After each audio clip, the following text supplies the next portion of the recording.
Muy buenas tardes, estimados hermanos, en el nombre del Señor. Ya estamos a tan solo una clase de terminar todo el curso y hoy día nos toca tres libros muy hermosos de la Biblia, tales como son el libro de Job, el libro de Salmos y el libro de Proverbios. Voy a tratar de ser un poco breve y conciso y espero también que lo puedan entender. Eh, estos libros entran dentro del grupo literario poético. Tal es el caso que el libro de Job, Salmos y Proverbios tiene ese género. Así que algo que va a llamar nuestra atención, sobre todo, es este primer libro que vamos a estudiar, el libro de Job. Y todos nosotros conocemos, ya los que tenemos varios años de creyente, eh, quién era Job, ¿verdad? El libro no se sabe a ciencia cierta quién fue el autor, no se nombra a su autor, y pareciera que el autor tenía como propósito uh, no estar preocupado en quién haya escrito, sino para qué lo he escrito para todas nuestras vidas, ¿verdad? Entonces, este libro de Job, lo que podemos saber es que es un libro que fue escrito, es uno de los libros más antiguos y algunos dicen que lo escribieron más o menos en la época en el que se escribió el libro de Génesis, más o menos por el capítulo 12 aproximadamente. Entonces, yo quisiera que ustedes tomen en cuenta este libro. ¿Por qué razón? Porque en este libro lo que vamos a ver, o lo que Dios quiere hacernos ver en este libro, es la soberanía de Dios sobre la vida de cualquier ser humano. Y entonces hay algo que llama la atención de este libro, es que tiene un prólogo que viene a ser los primeros capítulos, los primeros dos capítulos, y tiene un epílogo que vendría a ser el último capítulo, el capítulo 42. Como todos sabemos, el epílogo prácticamente viene a ser como una especie de conclusión. Estos son los que enmarcan a todito el libro, y lo que llama la atención mucho de este libro es que el mismo Dios habla de Job, y de hecho que aquí entra a tallar una serie de conversaciones entre lo que dice la Biblia, entre los hijos de Dios. Y lo voy a leer directamente. Dice en el verso 6: un día vinieron a presentarse delante de Jehová los hijos de Dios, entre los cuales vino también Satanás. Y dijo Jehová a Satanás: ¿de dónde vienes? Respondiendo Satanás a Jehová dijo: de rodear la tierra y de andar por ella. Y Jehová dijo a Satanás: ¿no has considerado a mi siervo Job, que no hay otro como él en la tierra, varón perfecto y recto, temeroso de Dios y apartado del mal? Y entonces lo sorprendente de esto es que el Señor mismo, el Señor Dios Todopoderoso, introduce el nombre de Job en la conversación que tiene con Satanás. Y vemos cómo Dios exalta la persona de Job. Sin embargo, Satanás, como es, ya sabemos cómo es el corazón de Satanás, él trata de hacerle ver de que Job no ama simplemente por un amor incondicional a Dios, sino que ese amor es condicionado por todo lo que tiene, por la abundancia de riquezas que Dios le ha permitido tener. Es así como Dios permite tocar, le dice a Satanás que puede agarrar y tocar todo lo que él tiene, menos su propia vida. ¿Y eso qué es lo que nos hace ver en este libro? Que antes que las batallas se realicen o se den aquí en la tierra, prácticamente se suscitan allá en los cielos. Ojo, con eso no estoy diciendo que el poder que tiene Satanás es el mismo que tiene Dios. No. El poder que tiene Dios es sobreabundante en comparado con el que tiene Satanás. Porque Dios le está permitiendo a Satanás. Es un instrumento más para sus propósitos de Dios. Entonces, ¿por qué digo esto y, eh, y lo estoy hablando a ustedes? Porque todos nosotros, lo que vamos a ver en este libro, se van a presentar también sus amigos, los amigos de Job. Y entonces ellos cuando ven la devastación, no solo cuando se queda sin nada, sino cuando ya el Señor nuevamente permite que Satanás toque su cuerpo de Job, es cuando entran a tallar estos amigos. Y estos amigos lo que tratan de hacer ver en Job es que para que él esté soportando todo lo que hoy día, todo lo que en este momento se va a describir en los capítulos 3, 4, 5, 6, es prácticamente por un pecado cometido por Job. Pero conforme ustedes van a ir leyendo el libro, cuando ustedes lo deseen, se van a dar cuenta que no es así, que Dios no permitió el sufrimiento a través de estas terribles pruebas como la pérdida de sus hijos, como la pérdida de todos sus bienes y la pérdida de su estabilidad o de su salud de Job, porque él había pecado, porque el mismo Dios dice en el verso 8, ¿no has considerado a mi siervo Job, que no hay otro como él en la tierra, varón perfecto y recto y temeroso de Dios y apartado del mal?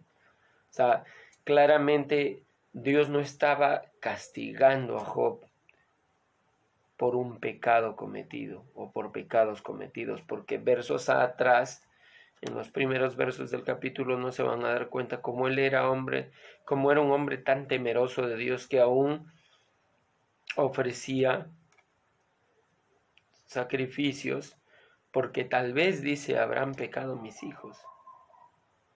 Habla mucho de ese temor de Dios que él tenía continuamente hacia su Dios. Y aun cuando le vino estas pruebas terribles, él dijo que tomaremos lo bueno de Dios y no lo malo también.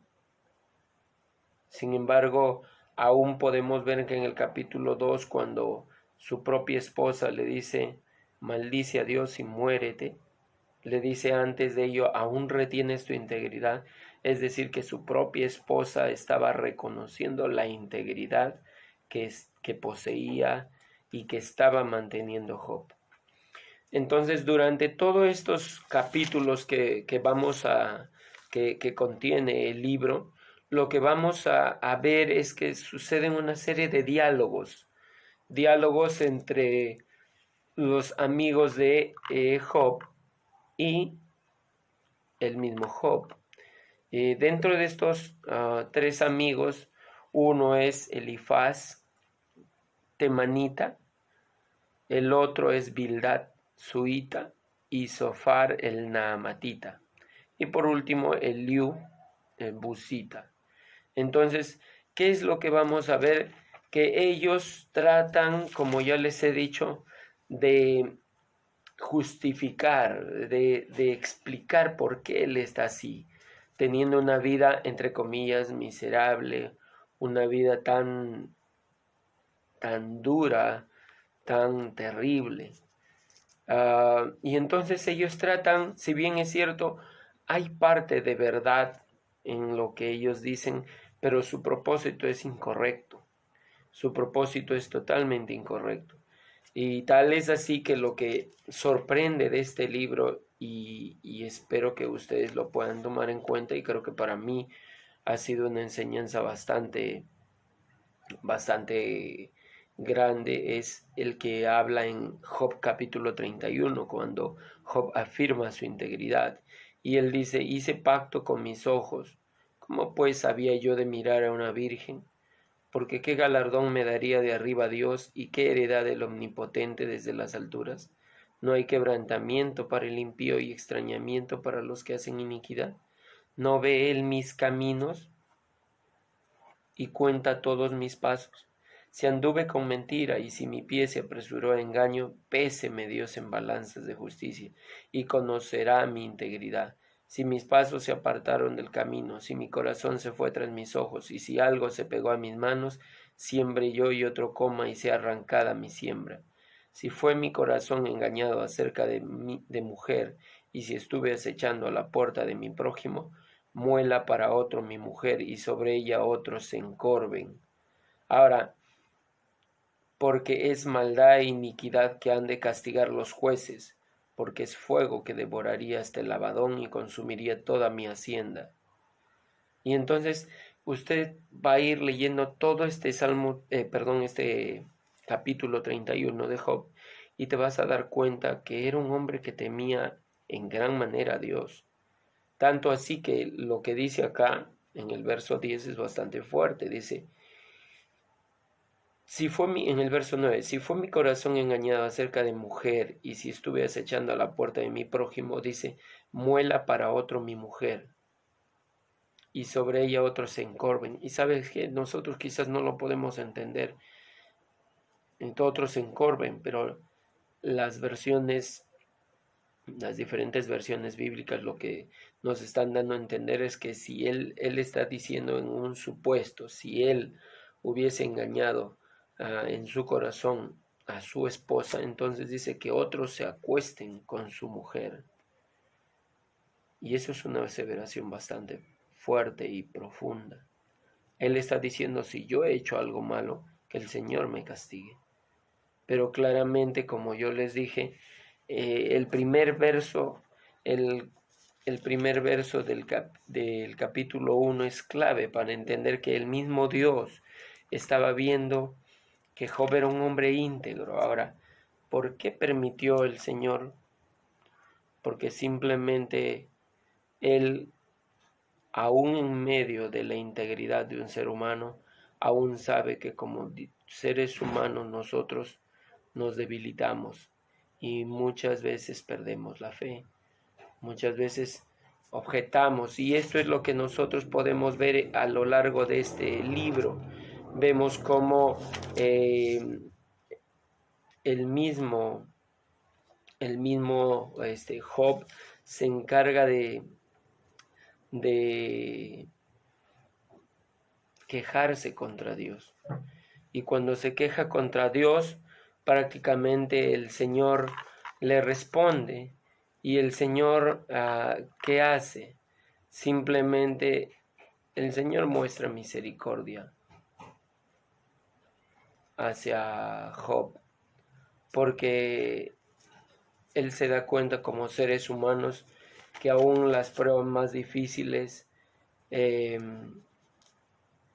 van a hacer tambalear el corazón de un hombre, van a ser afectados nuestra confianza, ¿verdad?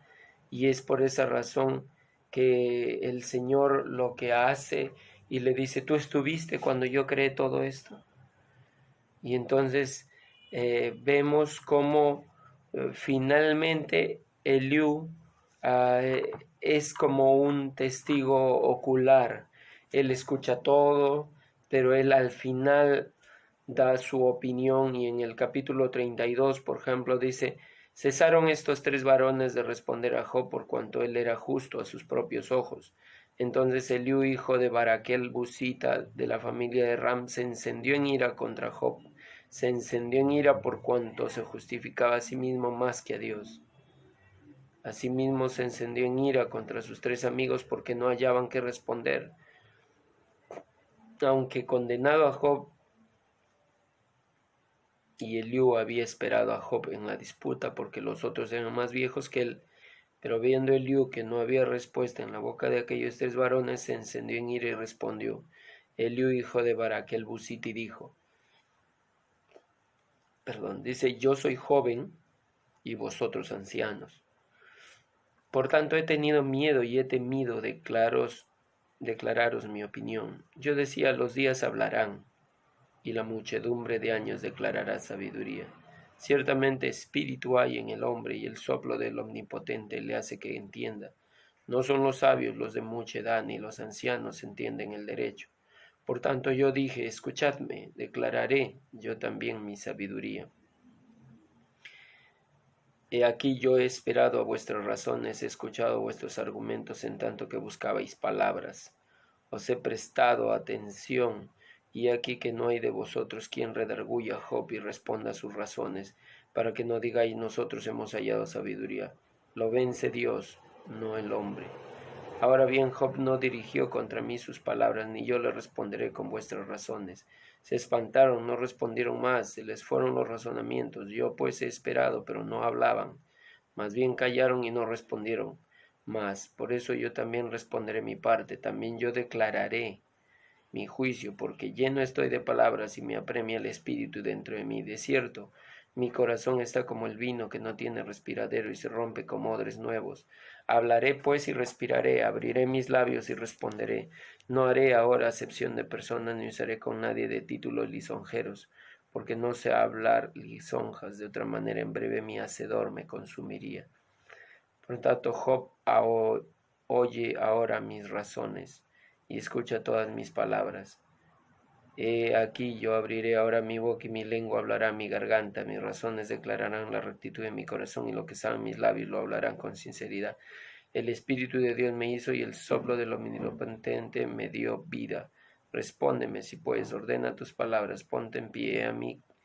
Heme aquí a mí en lugar de Dios, conforme a tu dicho. De barro fui yo también formado, he aquí mi terror no te espantará, ni mi mano se agravará sobre ti. De cierto tú dijiste: oídos míos, y yo oí la voz de tus palabras que decían: yo soy limpio y sin defecto, soy inocente y no hay mal en mí.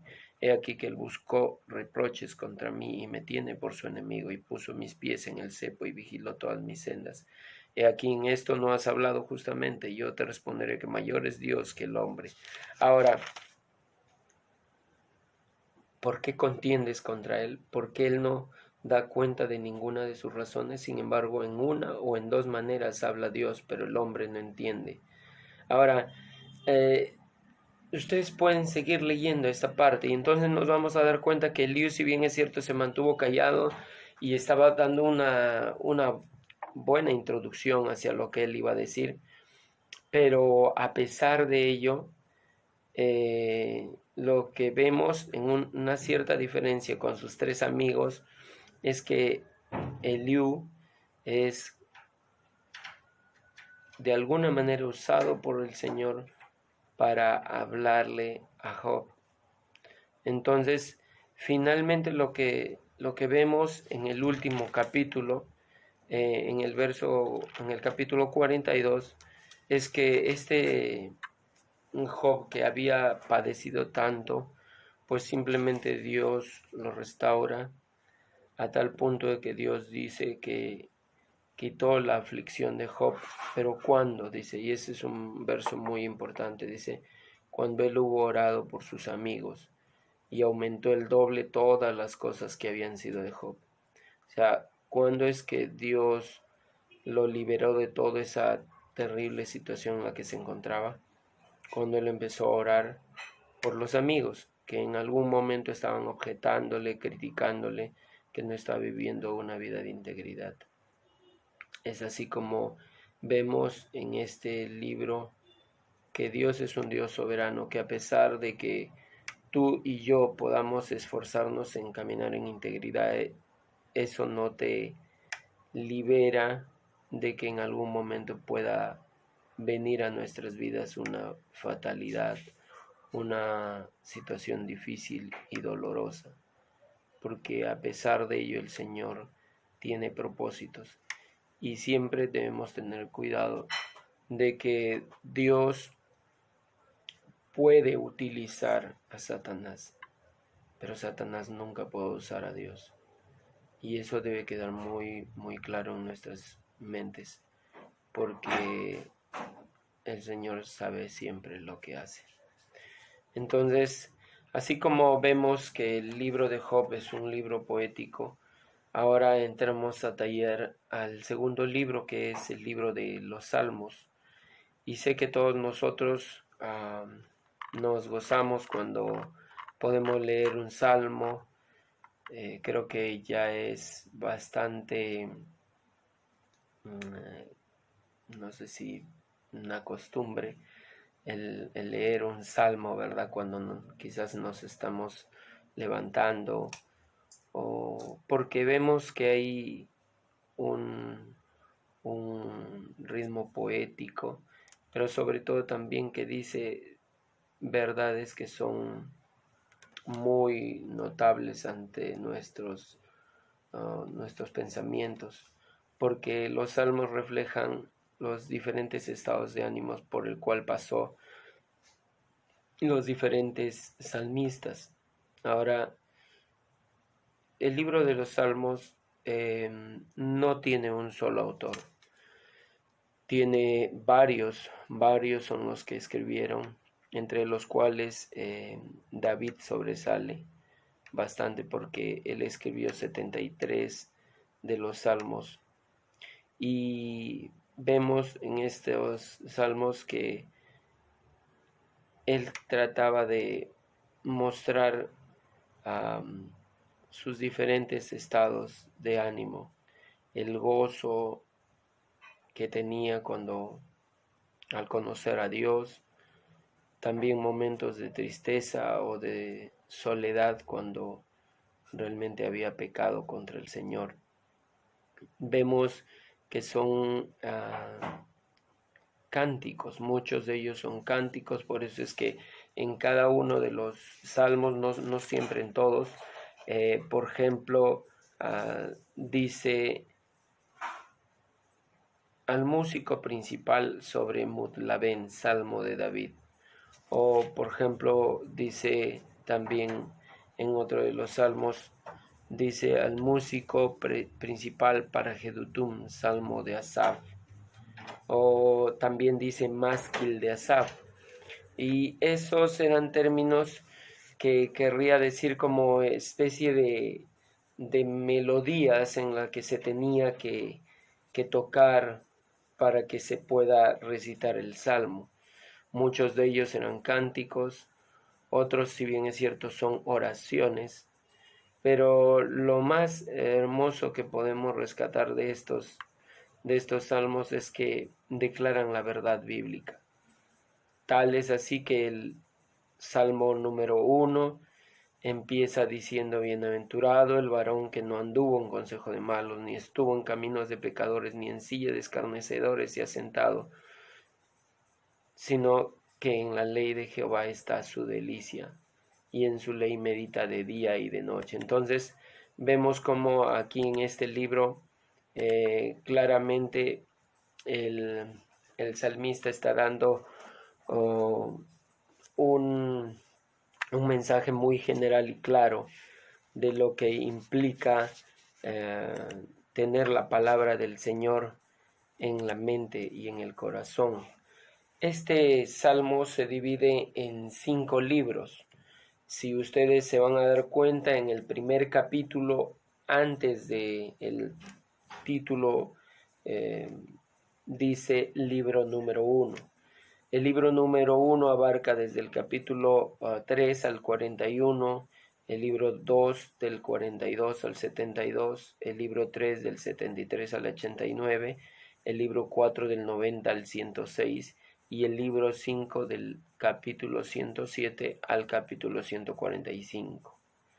Y los últimos capítulos, el 146, 147, 148, 149 y 150, son ya salmos que finalmente están exaltando el nombre del Señor, y en todos lo que sobresale bastante es la palabra aleluya. Aleluya, que es alabado, alabado sea Ja. Entonces, vemos que estos salmos, como les había dicho, no tienen solo un escritor. David fue el escritor de 73 salmos, Asaf 12, los hijos de Coré 11 salmos, Emán y Etán 2 salmos, Salomón y Moisés 3 salmos, y anónimos, es decir, que no se sabe quién los escribió, 49. Ahora, muchos de estos salmos, lo que también nos llama la atención, y eso es también importante de recordar, es que así como el Salmo 1 nos recuerda la palabra de Dios, es prácticamente como si se estuviera hablando al pueblo de Israel que se tenía que recordar la Torá. ¿Recuerdan la Torá? Los 5 primeros libros de la Biblia, Génesis, Éxodo, Levítico, Números y Deuteronomio, pues prácticamente es como una especie de oración en recordatorio de todos estos 5 primeros libros. Entonces, así, por eso podemos hablar que cada uno de estos salmos fueron escritos en diferentes tiempos. No todo fue escrito en un mismo tiempo. Es por esa razón que hay salmos que se encuentran contextualizados, por ejemplo, durante el gobierno de Samuel, otros, por ejemplo, salmos acerca en el tiempo del exilio y la caída del reino de David, otros salmos mesiánicos, es decir, que hablan de nuestro Salvador el Señor Jesús, no de una manera pues totalmente clara, pero sí se evidencia la presencia del Señor Jesucristo en estos salmos, como cuando hablan de qué manera iba a sufrir el Salvador, cuando le iban a perforar las manos, ¿verdad? Y iban a sortear sus vestidos. Entonces, cada uno de estos salmos tiene un valor incalculable para el pueblo judío y para todos nosotros como creyentes. ¿Qué más nos brinda este libro también? El Salmo 119 es el salmo más extenso de toda la Biblia, es el capítulo más largo de toda la Biblia. Y este salmo es, algunos sostienen que este salmo está claramente refiriéndose a todo el reino mesiánico, es decir, al reino en el que el Señor Jesucristo va a reinar. Entonces, ¿qué es lo que nosotros podemos darnos cuenta de estos salmos y a manera de que nosotros podamos tal vez refrescar nuestra mente? Lo voy a recitar algunos de los que para mí, por ejemplo, son muy hermosos. Dice: has cambiado mi lamento en baile, desataste mi cilicio y me ceñiste de alegría. O dice: aunque un ejército acampe contra mí, no temerá mi corazón, aunque contra mí se levante guerra, yo estaré confiado. Una cosa he demandado de Jehová, esta buscaré, que yo esté en la casa de Jehová todos los días de mi vida, para contemplar la hermosura de Jehová y para inquirir en su santo templo. Entonces vemos que hay salmos preciosos, o como el Salmo 56:3, por ejemplo, que yo lo tengo en memoria. Dice: en el día en que yo temo, yo en ti confío. En el día en que temo, yo en ti confío. Estos salmos tienen una riqueza incalculable para nuestras vidas, porque en momentos en el que estamos pasando dificultades, pruebas difíciles, pues nosotros nos llegamos a interiorizar tanto los salmos que da justo la coincidencia de que fuera como si lo que escribió el salmista es lo que literalmente yo estoy pasando. Es por esa razón que son tan hermosos. Vemos que son algunas canciones de lamento, otros son de alabanza y exaltación a Dios, de fe y esperanza, pero también hay momentos en el que el salmista tenía incertidumbre, ya sea porque los enemigos los perseguían, porque estaba siendo atacado, ¿verdad? Sin embargo, en todos estos salmos, lo que no se olvida el autor es de exaltar el nombre del Señor.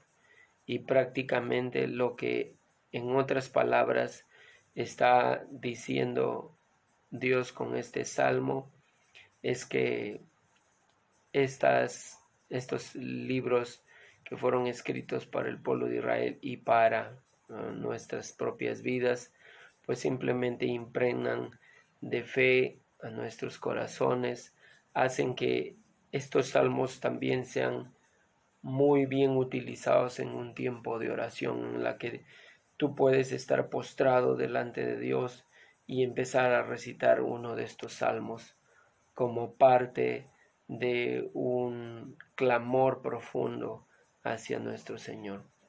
Entonces, yo les animo a que ustedes puedan estudiar este salmo.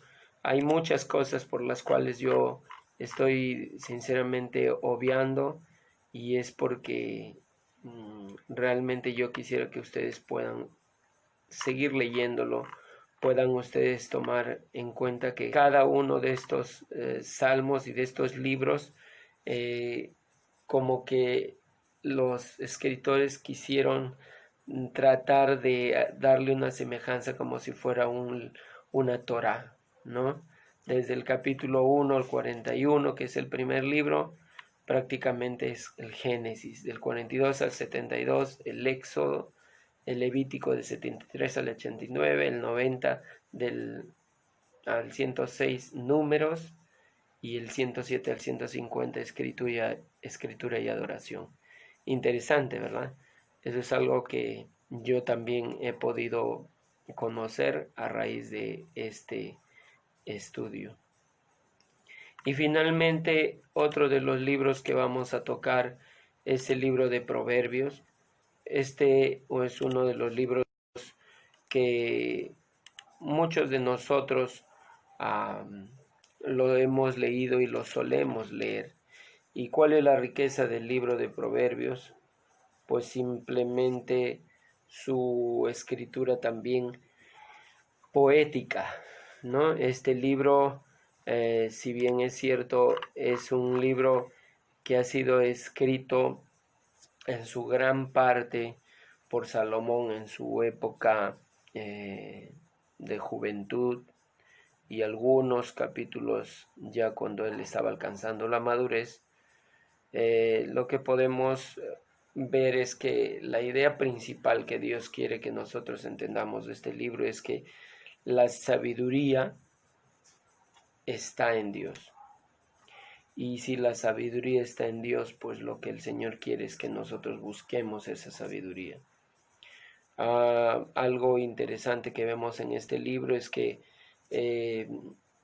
está bastante enfatizando el Señor en la palabra sabiduría. Y el verso clave de todo este libro de Proverbios viene a ser el verso 7 del capítulo 1. Dice, el principio de la sabiduría es el temor de Jehová. Esa primera parte. A diferencia, dice, los insensatos desprecian la sabiduría y la enseñanza.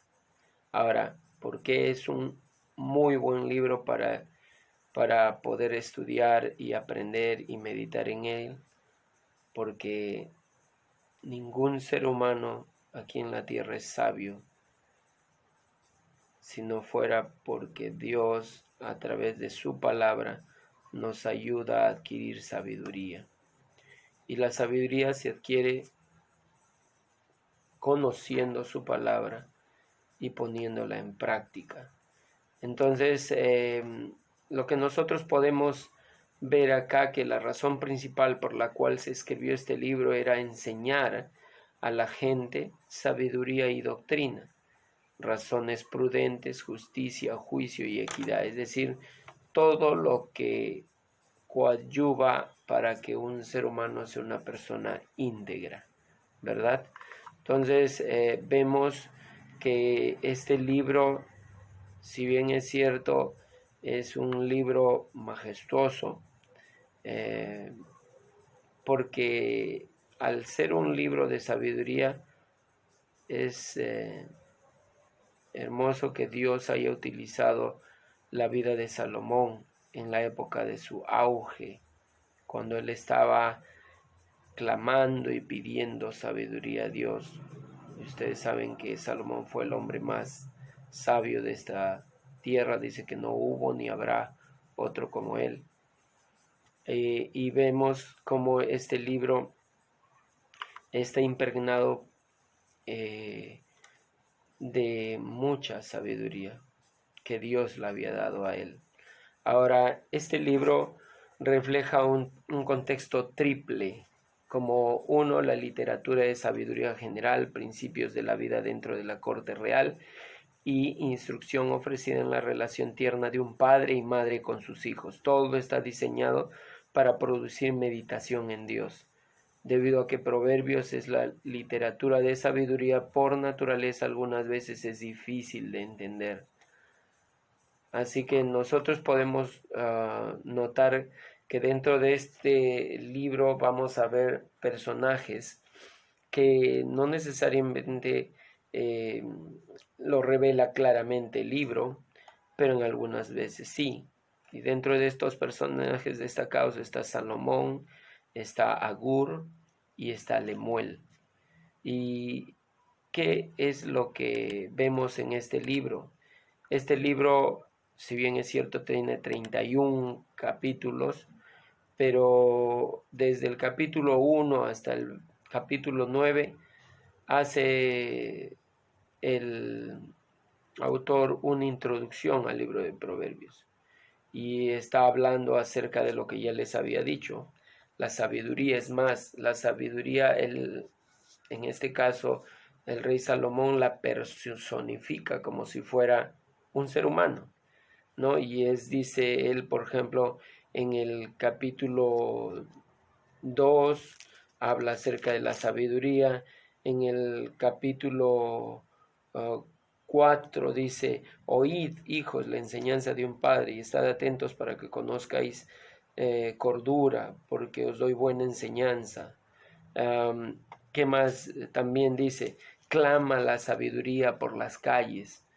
¿Se imaginan? O sea, es como que la sabiduría está ahí hablando como si fuera una persona para que las personas se acerquen y puedan obtener sabiduría.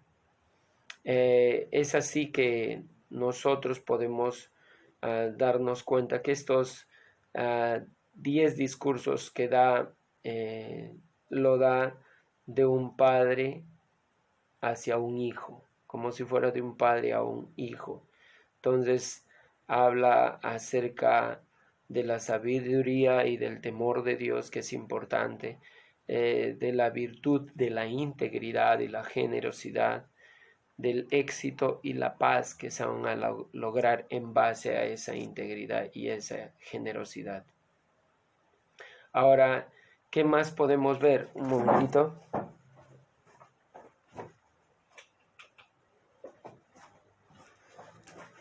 ¿Qué más podemos ver? Que dentro de este libro el Señor hace unas fuertes advertencias acerca de la mujer necia e insensata. Y esto es algo que Salomón pareciera que lo aprendió de su padre. Como ustedes saben, David fue un hombre que buscó mucho a Dios. Y él claramente en el capítulo 7 da una advertencia muy fuerte y dice: Hijo mío, guarda mis razones y atesora contigo mis mandamientos, guarda mis mandamientos y vivirás. Y dice: y mi ley como las niñas de tus ojos, lígalos a tus dedos, escríbelos en la tabla de tu corazón, de día la sabiduría, tú eres mi hermana, y a la inteligencia llama parienta, para que te guarden de la mujer ajena y de la extraña que ablanda sus palabras. Y entonces hay una serie ahí de justificaciones y de advertencias por qué es que el Señor le está diciendo que guarde y atesore los mandamientos de Dios. De la misma manera que nosotros vemos en el Nuevo Testamento que Dios es tan claro en advertirnos acerca del pecado de fornicación. Dice: cualquier otro pecado que comete el hombre está fuera del cuerpo, más el que fornica contra su propio cuerpo peca. Pues es un mandamiento muy radical, ¿verdad? Y eso está en concordancia con esto, porque sabe que una vez que el hombre es desligado de los mandamientos del Señor, pues simplemente lo único que va a traer es devastación para su propia vida, devastación para su familia, ¿no? Entonces, ¿qué más vemos de los capítulos 10 hasta el 29? Vemos que Dios utiliza estos proverbios. ¿Y qué es en realidad un proverbio? Porque estamos hablando eh, acerca de los proverbios, pero un proverbio quiere decir un dicho, ¿verdad? Es una verdad que nos lleva a un conocimiento profundo de la vida. Entonces, ¿cuál es la diferencia de un mandato del Señor? Y eso es lo que nosotros debemos marcar la diferencia. Un proverbio no necesariamente es un mandato de Dios o es una promesa. Cuando el Señor, por ejemplo, dice en la Biblia: instruye al niño en su camino, y aun cuando fuere viejo no se apartará de él, no está diciendo, es decir, si tú lo instruyes, nunca va a apartarse del camino del Señor. No está diciendo eso. No es lo mismo un proverbio que un mandamiento o una promesa de Dios. Y eso nosotros tenemos que marcar una diferencia. Es decir, no hay una garantía, no hay algo que te esté garantizando que si tú le instruyes a tu hijo, es decir, ese hombre jamás, no está diciendo: ya, si tú le instruyes, él, él más adelante va a ser salvo. No está diciendo eso el Señor.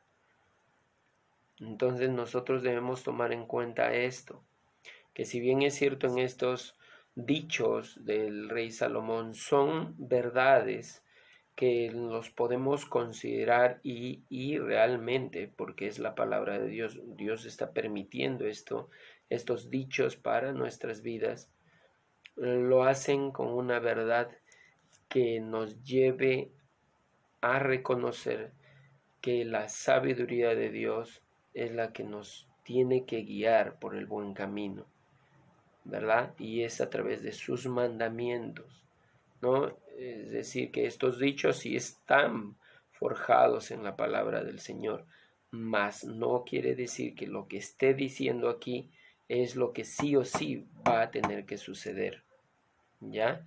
Entonces eso creo que deberíamos tenerlo bien claro. Ahora, ¿qué es lo que podemos ver en este Proverbios también?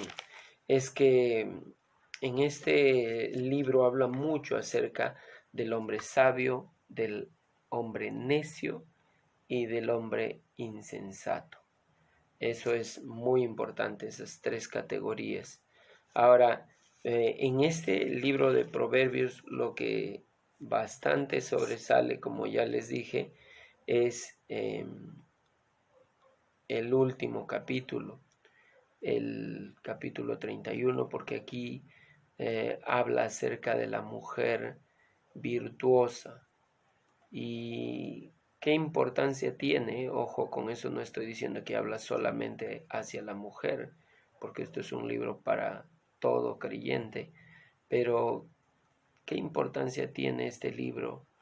Pues simplemente porque aquí, si bien es cierto, le está haciendo la exhortación eh, la madre del rey Lemuel, y le está prácticamente diciendo qué tipo de mujer es la que él debe considerar para que pueda ser una mujer sabia, y está dando una serie de características: una mujer que es diligente, una mujer que es eh, temerosa de Dios, una mujer que está dispuesta a servir, una mujer que no está concentrada en su apariencia externa, sino en sobre todo su cuidado interno, ¿no?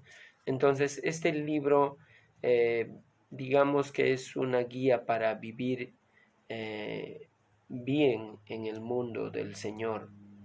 Y tal es así que y eso es una recomendación, de tener, por ejemplo, esta lectura, por ejemplo, continuamente. Este libro de Proverbios nos ayuda, por ejemplo, nos habla acerca de dejar la ira, el enojo.